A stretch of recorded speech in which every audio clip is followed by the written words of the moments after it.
আমার সাথে প্রতারণা করেছে ব্যবসায়িক খাতনাম নিয়ে। অভিনেত্রী মেহজাবিনের বিরুদ্ধে দায়ের হওয়া মামলার পরোয়ানা ঘিরে যখন তোলপাড় পুরো বিনোদন অঙ্গন, ঠিক তখনই সামনে এসেছে মামলার বাদী আমিরুল ইসলামের পরিচয়। কে এই আমিরুল, কেন তিনি মেহজাবিনের বিরুদ্ধে এমন অভিযোগ তুললেন? জানা গেছে বাদী আমিরুল ইসলাম বর্তমানে ক্যান্টনমেন্ট থানার মানিকদির নামাপাড়ায় বসবাস করেন। তাদের গ্রামের বাড়ি ফেনী সদরের ফতেপুর। দীর্ঘদিনের পরিচয়ের সুবাদে অভিনেত্রী মেহজাবিন চৌধুরীর নতুন পারিবারিক ব্যবসার পার্টনার হিসেবে যুক্ত করার প্রলোভন দেখিয়ে তিনি নাকি মোট ২৭ লাখ টাকা দিয়েছেন নগদ ও বিকাশের মাধ্যমে। মামলার অভিযোগ অনুযায়ী টাকা নেয়ার পরও মেহজাবিন ও তার ভাই আলিশান চৌধুরী ব্যবসা শুরু করতে কোনো উদ্যোগ নেননি।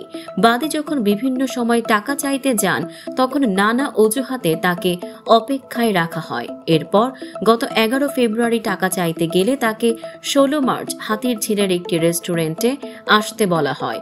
ওই দিন ঘটনাস্থলে গেলে মেহজাবিন ও তার ভাই সহ আরও অজ্ঞাত পরিচয় ৪-৫ জন তাকে গালাগাল করে। তারা বলেন, এরপর তুই আমাদের বাসায় টাকা চাইতে যাবি না, তোকে বাসার সামনে পুনরায় দেখলে জানে মেরে ফেলবো।